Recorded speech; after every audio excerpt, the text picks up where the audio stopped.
Bom dia, pessoal. Bom domingo a todos. Boa Páscoa. Excelente Páscoa para vocês. Retomando aqui nossos encontros. Inclusive, começando aqui com um pouquinho de álcool gel na mão, por conta aí dessa pandemia aí que assola o nosso país. Assola não, né? Mas que pode vir realmente a prejudicar mais ainda.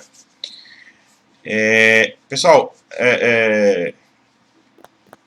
ficamos de concluir, né? Recursos em espécie. Temos aqui ainda a tratar de mais uns 7 ou 8 recursos, mais ou menos. E aí a gente finaliza o nosso conteúdo da primeira unidade relacionado a recursos. Aliás, talvez ainda vemos nulidades. Acho que sim. Vocês opinem aí e acho que o ideal é a gente tratar também de nulidades já nessa primeira unidade. Mas isso pode ser objeto de discussão aí entre a gente. Então, pessoal, a gente reinicia aqui tratando dos embargos de declaração, também como recurso recurso específico, né, do processo penal. Teoria geral a gente já superou, como foi visto. Agora tem recursos específicos e retomando aqui com os embargos de declaração que no Código de Processo Penal está previsto no artigo 382. Vou mostrar aqui a vocês a disposição, ressaltando aqui que o recurso pode ser interposto por qualquer das partes, num prazo de 2 dias, para pedir ao juiz que declare a sentença, sempre que nela houver obscuridade, ambiguidade, contradição ou omissão. Então, essas são as hipóteses de cabimento dos embargos de declaração: obscuridade, ambiguidade, contradição ou omissão. Por exemplo, o juiz sentencia o acusado e não fixa o regime inicial da pena. Uma omissão clara que pode ser suprida por meio de um simples embargo de declaração, como corriqueiramente acontece. Ou então, assim, uma hipótese de contradição: o juiz condena o acusado a uma pena superior a 10 anos de reclusão e fixa como regime inicial de cumprimento da pena um regime aberto. É incabível, né? Há uma contradição aí e isso pode ser sanada por meio de embargos de declaração. Ok? Pessoal, no Código de Processo Penal, o prazo para interposição do embargo de declaração é de 2 dias. Interposição e razões ao mesmo tempo, num prazo de 2 dias. Aqui eu chamo a atenção de vocês porque no regimento interno do Supremo Tribunal Federal, e o regimento interno do Supremo é uma lei, lá prevê o prazo de 5 dias para interposição de embargos de declaração. Então, um prazo aí maior. Prazo de 5 dias também na lei 9.099 dos Juizados Especiais Criminais. Eu vou mostrar já para vocês também. Então, assim, prazo de 2 dias no Código de Processo Penal, 5 dias no Regimento Interno do Supremo Tribunal Federal e 5 dias na Lei 9.099, que trata do Juizado Especial Criminal. Vejam bem, pessoal, qual é o ponto aqui, o foco maior, além disso, dos embargos de declaração. Ele serve, em algumas situações, para pré-questionar a matéria e, daí, se for o caso, permitir a subida do recurso para o Supremo Tribunal Federal e o Superior Tribunal de Justiça. A gente vai falar mais à frente de recurso especial e recurso extraordinário, e um dos seus requisitos é haver o pré-questionamento da matéria. Então, a súmula 98 do STJ, e eu vou recomendar a leitura a vocês, diz exatamente isso, o teor dela: embargos de declaração manifestados com notório propósito de pré-questionamento não tem caráter protelatório. Então, assim, eles servem para isso, os embargos, para pré-questionar a matéria, a fim de que seu recurso especial ou seu recurso extraordinário suba para o STJ e o STF, respectivamente. Outra coisa interessante dos embargos: via de regra, pessoal, não é necessário ouvir a parte contrária. Se você interpõe um recurso de apelação, recurso interdistrito, agravo da execução, tem que ouvir a parte contrária, tem que haver as contrarrazões. Nos embargos de declaração, não. A regra é exatamente o contrário, é não ouvir a parte contrária.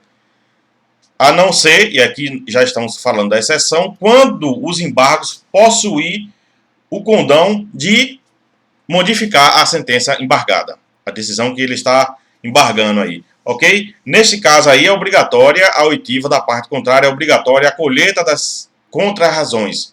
Então, via de regra, embargo de declaração não tem contrarrazões, salvo quando ele possui efeitos infringentes, e esse efeito é o efeito de modificar a decisão embargada, e quando houver essa possibilidade, quando o juiz perceber que isso é possível, ele aí ouve a parte contrária, intima a parte contrária para apresentar suas contrarrazões. Um detalhezinho interessante, os embargos de declaração, como eu falei, devem ser opostos no prazo de 2 dias, no Código de Processo Penal, 5 dias se for no Supremo Tribunal Federal, 5 dias se for no Juizado Especial Criminal. Ele interrompe o prazo, pessoal, para os demais recursos. A gente viu que a apelação tem um prazo de 5 dias mais 8. Se o acusado ou o MP interpõe um recurso de embargo de declaração, opõe embargos de declaração, ele interrompe o prazo para oferecimento, para a interposição de outros recursos. Interrompe e não suspende. Interromper é zerar. Suspende, para e recomeça a contar de onde parou. A diferença aqui é realmente substancial.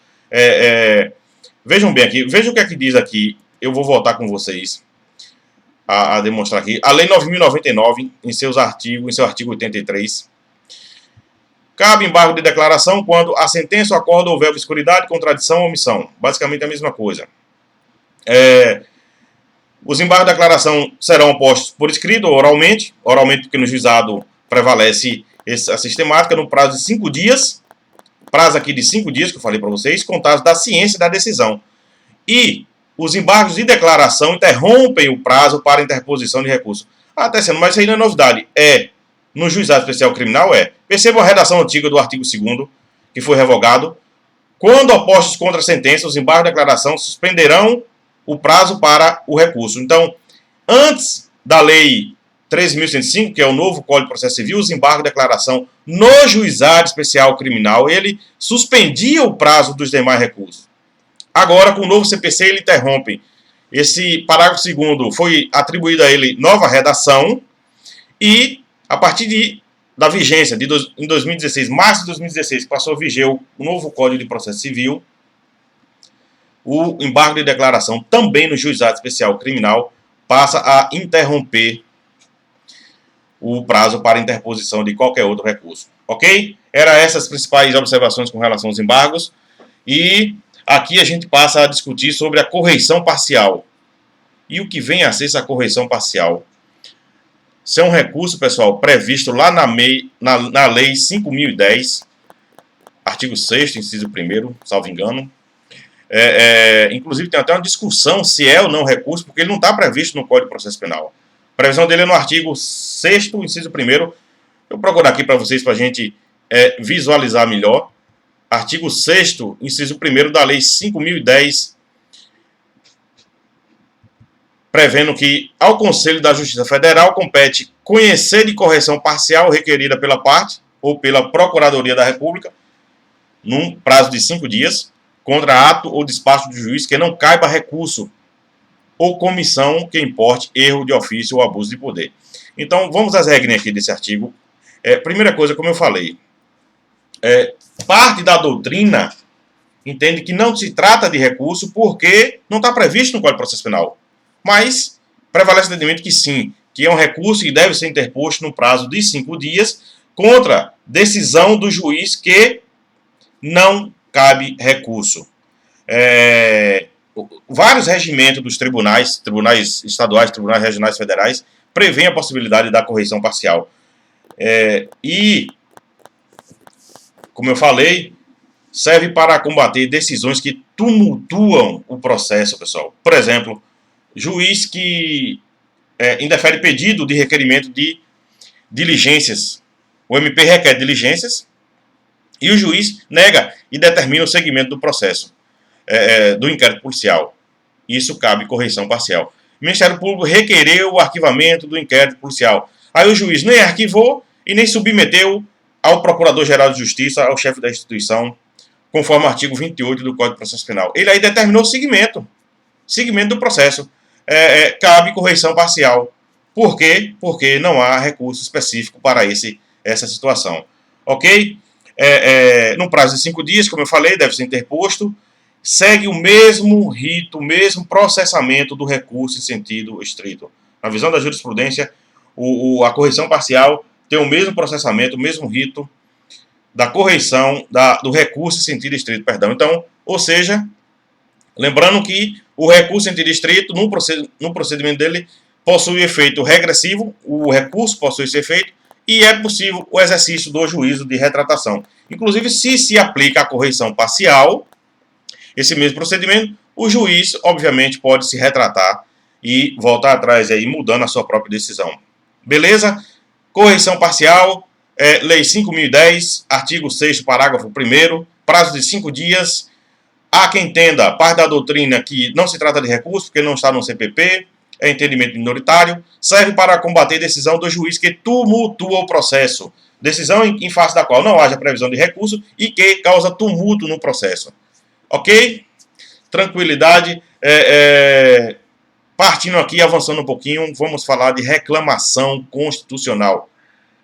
Aqui, pessoal, a gente sai um pouco do Código de Processo Penal e vai lá no CPC, novo CPC, em seu artigo 988, é a previsão desse recurso, 988, prevendo que caberá reclamação da parte interessada ou do Ministério Público para preservar a competência do tribunal, garantir a autoridade das decisões do tribunal, vejam bem, decisão sempre de tribunal, garantir a observância de enunciado de súmula vinculante do Supremo Tribunal Federal e de decisão do Supremo Tribunal Federal em controle concentrado de constitucionalidade. E, por fim, garantir a observância de acórdão proferido em julgamento de incidente de resolução de demandas repetitivas ou de incidente de assunção de competência. Primeira coisa, somente decisões de tribunal. E súmula vinculante ela é editada pelo Supremo Tribunal Federal. Não é isso? Então, aí estão as hipóteses de cabimento da reclamação constitucional. Sua previsão está lá no artigo 988 do Código de Processo Civil. Pessoal, às vezes estou até atrapalhando aqui na mudança de tela, e eu peço até desculpa a vocês, mas é ainda a falta de traquejo. Então, prevista no Código de Processo Civil, no seu artigo 988, e a sua finalidade é fazer prevalecer decisão tomada por colegiado. Então, colegiado superior. Sua finalidade é fazer prevalecer decisão tomada por colegiado. A gente viu ali decisões tomadas por tribunal. E colegiado é órgão de tribunal. Tribunal de Justiça, Tribunal Regional Federal, Superior Tribunal de Justiça, STF, colegiado, aí cite-se Câmara, órgão julgador Câmara, sessão, plenário, enfim, esses órgãos aí proferiram a decisão para que haja, se não houver a sua obediência, aí desafia recurso de reclamação constitucional. Lembrando que a previsão 988, ela está no CPC e não no Código de Processo Penal. Pessoal, quando há realmente o descumprimento de uma decisão, por exemplo, o delegado que nega acesso ao advogado aos autos do inquérito policial, nega acesso por completo. A gente viu que o advogado tem direito, a gente sabe disso, de acesso aos autos do inquérito, às diligências já documentadas. Então, se ele tem direito de acesso, por conta da súmula vinculante número 24, 2414, eu sempre faço essa confusão, sendo negado esse acesso, cabe reclamação constitucional, ou até mesmo até um mandado de segurança. Por que cabe reclamação? Porque há uma súmula vinculante do Supremo Tribunal Federal prevendo esse direito, e aí, com o seu descumprimento, é possível sim manifestar, provocar a atuação do Supremo Tribunal Federal, e com essa provocação a decisão será cassada e haverá a determinação de que se profira uma outra decisão. Então, é mais ou menos assim. Previsão no 988 do CPC, a reclamação visa prevalecer ou preservar decisão de colegiado, Câmara, turma, plenário, de tribunal, de órgão colegiado dos tribunais. Com a decisão, será cassada a decisão do tribunal. A impugnação ou a reclamação deve ser apresentada ao relator da causa principal no tribunal. E, com a decisão, apresenta ao relator e ele submete ao órgão colegiado. Ele não vai tomar decisão monocraticamente. Submete ao órgão colegiado e o órgão colegiado, acatando a reclamação, caça a decisão impugnada e determina o proferimento de uma nova decisão. Decisão conforme a decisão anterior que foi desobedecida. Ok? Então, assim, o objetivo principal da reclamação, preservar a autoridade do tribunal que proferiu a decisão e que foi desatendida. Então, pessoal, essas são as observações aí da reclamação constitucional prevista no artigo 988 do Supremo, do Código de Processo Civil, perdão. E a gente continua aqui, agora falando do recurso de carta testemunhável, voltando aqui agora para o nosso código, nosso querido Código de Processo Penal. Esse recurso está previsto lá no artigo 639 do Código de Processo Penal. Vou voltar aqui a ele com vocês, para a gente tentar, aqui no caso, absorver melhor, compreender melhor a matéria. Nesse artigo 639, percebam aqui, da carta testemunhável, capítulo 9, dá-se a carta testemunhável da decisão que denegar o recurso e da que, admitindo embora o recurso, obstar a sua expedição e seguimento para o juiz adquém. Então, pessoal, aqui no 639 são as hipóteses de cabimento da carta testemunhável. Decisão que denegar recurso ou da decisão que, admitindo o recurso, obstar a sua expedição e seguimento para o juízo adquém. Então vamos lá. A gente, voltando aqui, falar um pouquinho mais da carta testemunhável. Suas hipóteses estão no artigo 639 do Código de Processo Penal. E ela, em outras palavras, é cabível quando um juiz obstar o seguimento do recurso ou denegar o recurso. Por exemplo, a parte, a acusação ou o acusado entra com recurso interdistrito e o juiz nega seguimento a esse recurso.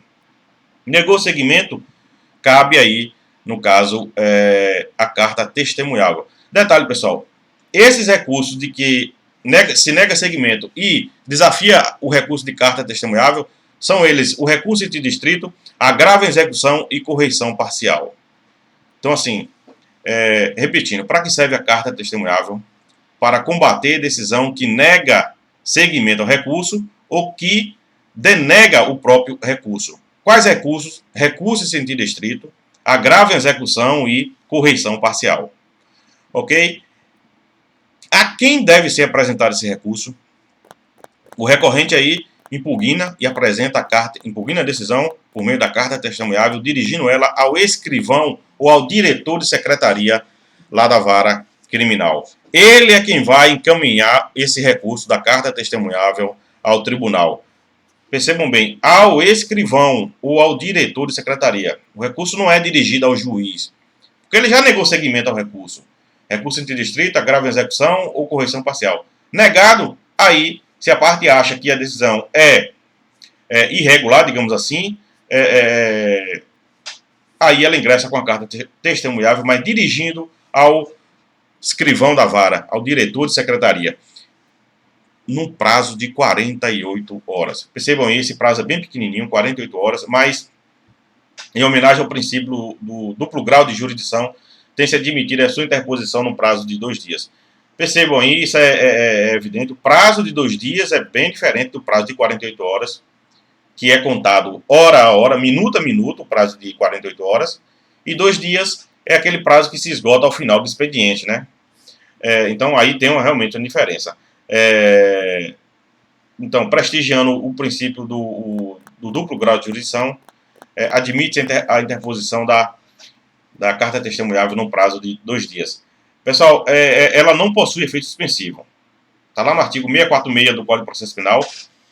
O juiz denegou o seguimento, interpôs ela, vai continuar como está provisoriamente, porque ela não possui efeito suspensivo. E para finalizar aqui, eu só quero chamar a atenção para você, a título até de uma observaçãozinha, de que não é mais cabível com relação ao recurso extraordinário, porque no regimento interno do Supremo Tribunal Federal passou-se a admitir a possibilidade de agravo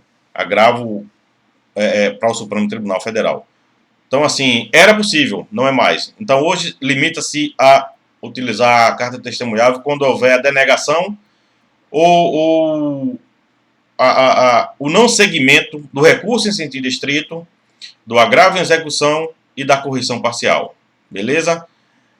Tranquilidade, é um recursozinho tranquilo, lá no 639, a partir do 639, como a gente viu, do Código de Processo Penal, com essas particularidades aí. Próximo aqui, pessoal, recurso especial. Falar algumas observações aqui do recurso especial, que tem previsão lá no artigo 105 da Constituição Federal, e muitas das observações aqui que eu falarei dele se aplica ao recurso extraordinário que é dirigido ao Supremo Tribunal Federal. Então, primeira coisa, recurso especial dirige-se ao Supremo Tribunal Federal. Sua previsão está lá no artigo 102 da Constituição Federal, e eu vou conduzir aqui vocês a 105, perdão, 102 não, artigo 105 da Constituição, prevendo a possibilidade de interposição do recurso especial. E, voltando aqui, artigo 105, artigo 105, inciso 3º, eu já faço confusão com isso aqui, pessoal, me perdoe, artigo 105 da Constituição Federal, inciso 3º. Vamos ler aqui. Essa demora toda é realmente a falta de traquejo nesse sistema, mas chegamos aqui, artigo 105, inciso 3º, prevendo aqui que cabe ao STJ, Superior Tribunal de Justiça, julgar em recurso especial as causas decididas em única ou última instância pelos tribunais regionais federais ou pelos tribunais dos estados, do Distrito Federal e territórios, quando a decisão recorrida, aqui as hipóteses, contrariar tratado ou lei federal ou negar-lhe vigência, quando julgar válida ato de governo local contestado em face da lei federal, lei não Constituição, e quando der à lei federal interpretação divergente daquele haja atribuído outro tribunal. São essas as hipóteses do artigo de interposição ou de cabimento, perdão, do recurso especial que deve ser dirigido ao Superior Tribunal de Justiça no prazo de 15 dias, e esse prazo, tanto o RE como o RESP, recurso especial e recurso extraordinário, tem o mesmo prazo de interposição, que é de 15 dias, eu vou mostrar aqui a vocês, e está lá no artigo 1003 do Código de Processo Civil, e não processo penal. Observe aqui o artigo 1003, e eu vou passar aqui rapidinho, para mostrar a vocês, 1003, parágrafo 5º. Excetuados os embargos de declaração, o prazo para interpor os recursos e para responder-lhes é de 15 dias. Esse é o prazo, pessoal, que deve ser aplicado também ao recurso especial e ao recurso extraordinário. Prazo de 15 dias. As hipóteses estão lá no artigo 105, parágrafo, inciso 3º, como a gente acabou de ver. Eu vou repetir para ficar fixar melhor aqui, ficar mais claro. Cabe recurso especial à decisão que contraria tratado ou lei federal, ou nega-lhe vigência, decisão que julga válido ato de lei, ato de governo local contestado em face da lei federal, e decisão que dê à lei federal interpretação divergente da que foi atribuído por outro tribunal. São essas hipóteses, artigo 102, repetindo inciso 3º, e o detalhe é o seguinte, a matéria a ser impugnada no recurso, ela tem que ser previamente pré-questionada. O recurso não sobe sem pré-questionamento. O recurso especial e o extraordinário, eu já vou aqui fundir um com o outro, o extraordinário, eles só sobem se a matéria for devidamente pré-questionada. Tessiano, e quem é que analisa isso? Tanto o Tribunal ACO, Tribunal de Justiça, por exemplo, aqui de Petrolina, de Recife, Pernambuco, perdão, quanto o STJ. Então, há um duplo juízo de admissibilidade. Se não houver pré-questionamento, o próprio Tribunal de Justiça daqui, ou o TRF da quinta região, que também tem sede em Recife, eles vão negar seguimento ao recurso. Então, tem que haver o pré-questionamento. Tem que haver a matéria ser impugnada no recurso especial e no recurso extraordinário, tem que ser previamente pré-questionada. Isso é muito importante, é uma observação que eu sugiro que vocês coloquem aí no caderno de vocês. Repetindo, há um duplo juízo de admissibilidade, que é feito pelo Tribunal aqui e pelo Tribunal Superior ou pelo STF, e o próprio Tribunal de Justiça aqui local pode negar seguimento ao recurso se não for preenchido esse requisito, dentre outros, tempestividade, legitimidade, interesse e tudo mais. Nem recurso especial, nem recurso extraordinário possui efeito suspensivo. Só possui apenas efeito devolutivo. Recurso especial e recurso extraordinário não possuem efeito suspensivo. Daí porque sustenta parte da doutrina e da jurisprudência de que confirmou-se a sentença no segundo grau, não há por que deixar de cumprir pena, ainda que provisoriamente, porque recurso especial e recurso extraordinário não possuem efeito suspensivo. Mas isso aí voltou a ser o que era antes, por conta do princípio da presunção de inocência. Eu vou até justificar para não gerar confusão. Pessoa que é condenada em primeiro grau e a sentença é mantida em segundo grau, ainda tem o direito de permanecer em liberdade, responder em liberdade se não esgotar todos os recursos. Beleza? Só lembrando isso, porque eu mencionei que o recurso especial e o recurso extraordinário não possui efeito suspensivo.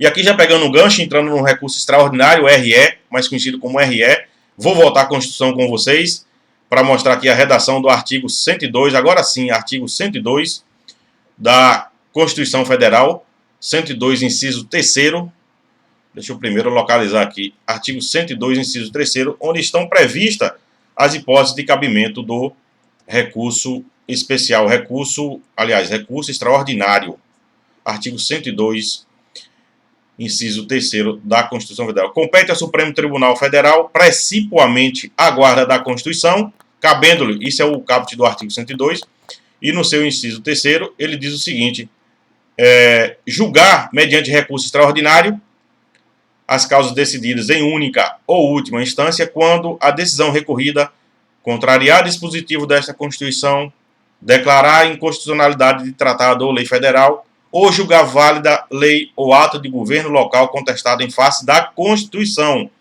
Então, essas são as hipóteses aí do recurso extraordinário, que deve ser dirigido ao Supremo Tribunal Federal no prazo de 15 dias, igualmente como o RESP. O fundamento é o mesmo, artigo 1003, parágrafo 5º do Código de Processo Civil.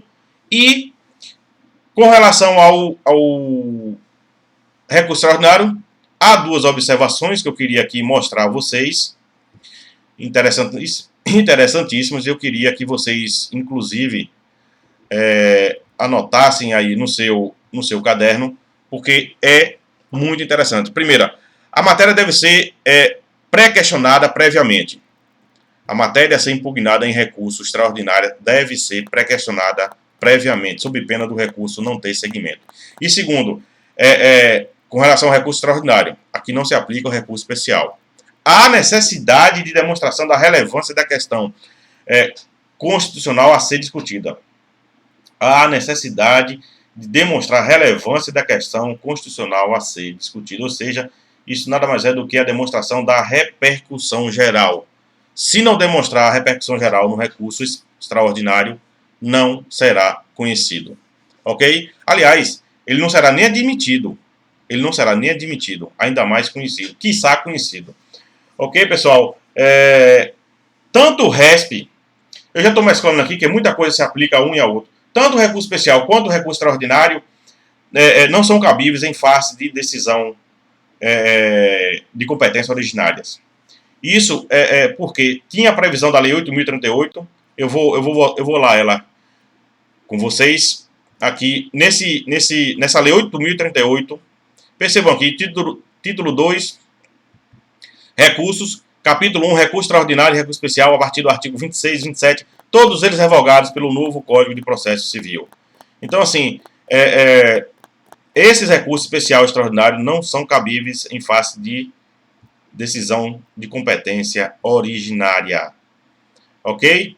Percebam aqui, todos esses dispositivos revogados. Beleza? Essa é a observação que eu queria fazer com relação a esse, dentre outros, né? Inclusive que não possuem efeito suspensivo, já disse por quê. O juízo de admissibilidade com relação ao recurso extraordinário também é duplo. O Tribunal realiza o juízo de admissibilidade e, posteriormente, quando chegar no Supremo Tribunal Federal, haverá um novo juízo de admissibilidade. E aí, se o recurso passar pelo crivo desses dois juízos de admissibilidade, aí sim será conhecido e julgado.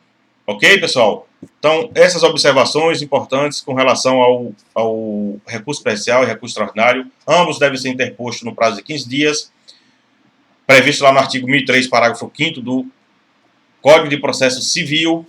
Ambos exigem que haja o prévio pré-questionamento da matéria a ser discutida. Ambos possuem efeito somente devolutivo e ambos possuem o juízo duplo de admissibilidade, tanto no tribunal ACO como no tribunal adquém, o tribunal que vai conhecer e julgar o recurso, se for o caso. Ok? E aqui andando mais um pouquinho, um penúltimo recurso, que é o recurso ordinário constitucional. Esse recurso tem umas nuances aqui interessantes, eu vou mostrar para vocês. Ele está previsto em dois artigos, 102, inciso 2º, e 105, inciso 2º da Constituição Federal. Recurso ordinário constitucional, mais conhecido como ROC, previsto no artigo 102, inciso 2º, e 105, inciso 2º, ambos da Constituição Federal. Pessoal, detalhes desse recurso. As hipóteses estão lá no 102, inciso 2º, 105, inciso 2º, eu vou mencionar aqui. Deve ser interposto no prazo de 5 dias, no caso de habeas corpus, se for para combater decisão proferida em habeas corpus, prazo de 5 dias, e no prazo de 15 dias, se for para impugnar a decisão proferida em mandado de segurança.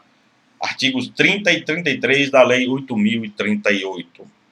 Repetindo aqui, o ROC deve ser interposto no prazo de 5 dias, se for para impugnar a decisão proferida em habeas corpus, e 15 dias, se for para impugnar a decisão proferida em mandado de segurança. Isso está lá nos artigos 30 e 33 da Lei 8.038/90. Essa lei, esqueci de falar, ela trata do processo e do procedimento para julgamento de causas de competência originária, causas penais aí de competência originária das pessoas. As pessoas que possuem foro por prerrogativa de função são julgadas no seu respectivo foro, no seu respectivo tribunal, no tribunal que tem competência, obviamente. E o tribunal segue o rito aí previsto na Lei 8.038. Pessoal, hipótese de cabimento. Decisões que denega habeas corpus e mandado de segurança. Lá no artigo 102, inciso 2º, e 105, inciso 2º da Constituição Federal. Com relação ao Supremo, vejam bem, ele pode ser interposto com relação a decisões que devem ser impugnadas no STJ, está lá no artigo 105, e decisões que devem ser impugnadas perante o Supremo Tribunal Federal. Vou repetir aqui para tentar ser mais claro. O ROC pode ser interposto em contra a decisão, e esse recurso vai ser analisado, a depender da situação, pelo STJ, o fundamento está lá no artigo 105, e pelo Supremo Tribunal Federal, com base no artigo 102, inciso 2º da Constituição. Com relação ao Supremo, quando é que é cabível o ROC a ser analisado pelo Supremo Tribunal Federal? Primeira situação, decisões denegatórias de habeas corpus proferidas por tribunais superiores. STJ julga um habeas corpus e denega ele. Denegou, cabe o recurso ordinário constitucional para o Supremo Tribunal Federal. Decisões denegatórias de mandado de segurança proferida também por tribunais superiores. Isso é tranquilo, basta dar uma lidinha no artigo 102, inciso 2º, e contra decisões condenatórias ou absolutória proferida por juiz federal em primeira instância com relação a crime político. Isso que eu queria chamar a atenção de vocês. Percebam, o juiz federal, que tem competência para julgar crime político, ele condenando ou absolvendo o acusado, essa decisão desafia recurso ordinário constitucional, ROC, e percebam, ele é interposto de uma decisão do juiz de primeiro grau, por exemplo, aqui o juiz federal de Petrolina, diretamente no Supremo Tribunal Federal. O duplo grau de jurisdição desse juiz, desse recurso, é realizado pelo Supremo Tribunal Federal. E ele funciona como recurso de apelação. É exatamente uma exceção que a gente viu lá atrás com relação ao próprio duplo grau de jurisdição, que é materializado pelo recurso de apelação, não é?